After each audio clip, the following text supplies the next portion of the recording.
Introducing the Intuitive Hour. Awaken your inner voice with psychic medium, author, and intuitive life coach, Michelle Beltran. The Intuitive Hour will empower you to learn how to magnify the powers of your intuitive voice. Listen in and expand your understanding of what it means to be psychic and how to awaken, amplify, and trust your inner voice. Hello, everyone, and welcome. This is the Intuitive Hour, Awaken Your Inner Voice, where we meet each week and discuss all manner of psychic intuition and development. All right, welcome, everyone. Today we're talking about two very interesting topics, numerology and mental telepathy.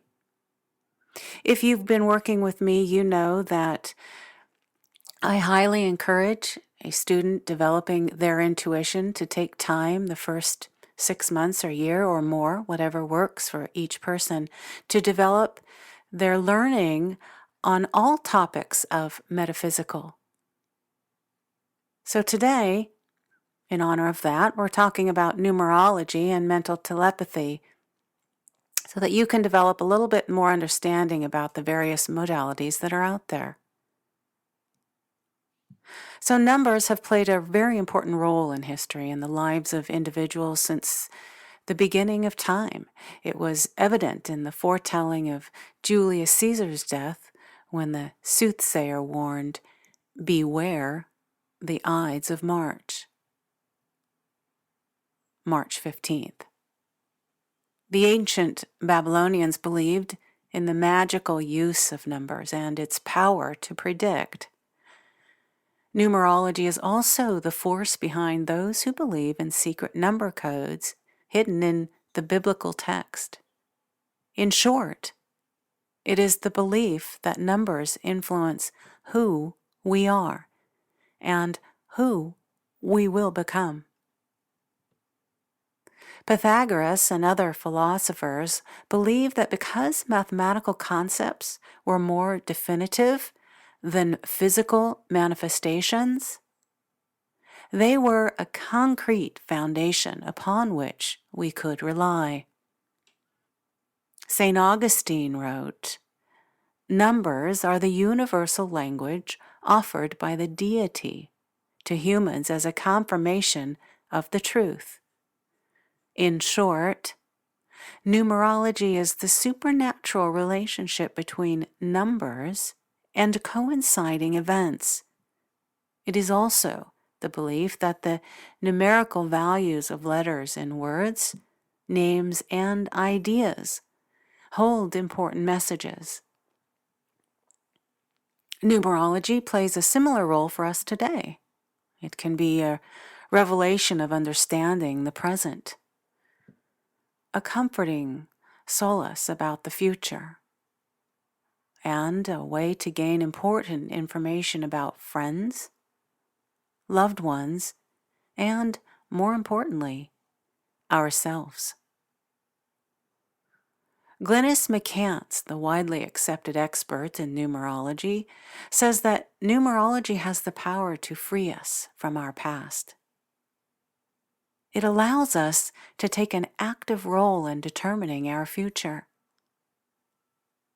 Living a life by the numbers, she says, is the simple path to effective, emotional, and physical healing. To take advantage of the secrets your numbers hold for you, begin by calculating your life path number, the number you were born with. It reveals your inner nature and the capabilities you have to work directly with the flows of the universe. It reveals what you should do with your life. To calculate your life number, reduce each unit of your birth date to a single digit, or a master number like 11, 22, or 33, and so on. What your number reveals about who you are is a topic too extensive for us here. That said, take time to find your life path number if you are uncertain about how to go about it. Of course, contact me directly and I can guide you through this. Happy to do that. Also, I highly recommend reaching out to Glynis McCants. Glynis can be reached at glynishasyournumber.com. All right, moving on to the wonderful topic of mental telepathy. Imagine if you could send a message to anyone you wanted, regardless of how far away they are, and do it without a written letter or cell phone. No texting, no recorded messages, no penciled thought, no actual words, whatever. If you could, you would be using mental telepathy, the process of transferring your thoughts from your mind to someone else's. This form of communication has always been thought to be outside the mainstream of science. It has always been thought to be in the realm of science fiction or the paranormal. But there is proof to the contrary.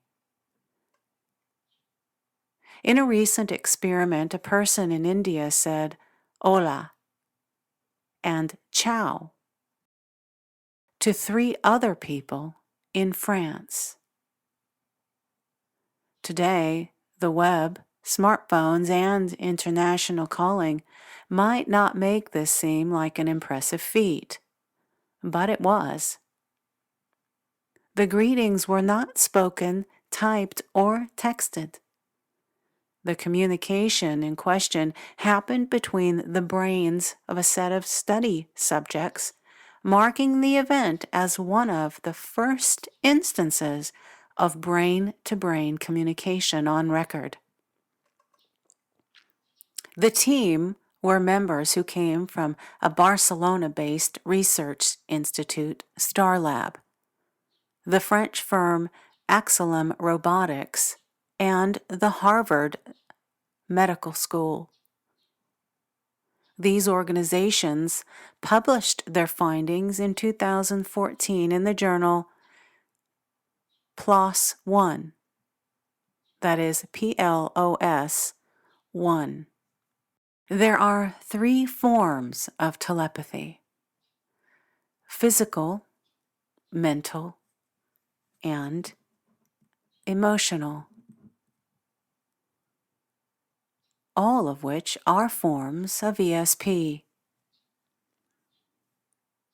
Telepathic communications can be received by way of feelings, emotions, thoughts, images, and desires.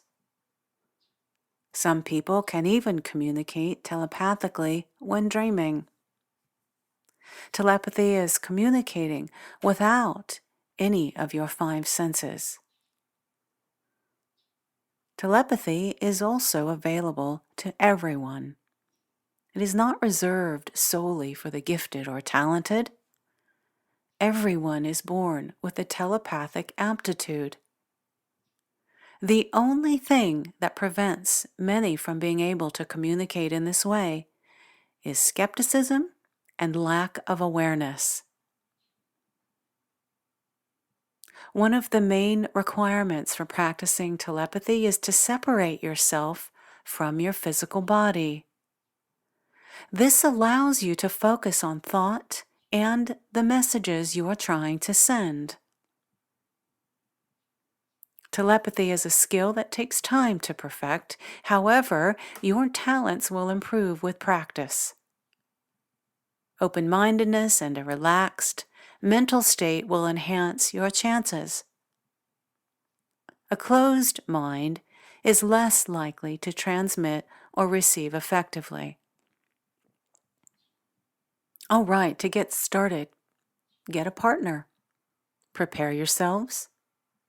Meditate to calm your mind and body. Next, sit across from and facing one another.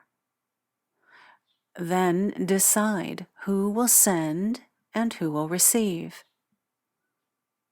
The sender should decide on the details of the message. Detail is important. Picture the receiver and the image of the message. When you are ready, transmit your message. Think of the message traveling and reaching its target. Envision this clearly. If it takes too long, stop, meditate, and try again. After you have sent your message, have the receiver write down what he or she has perceived. Compare notes and practice again. In the future, telepathic communication may be the norm. And while words may fail us, our thoughts will not. All right, everyone. Thank you for being with me here today on another episode of The Intuitive Hour. I look forward to seeing you all here again next week.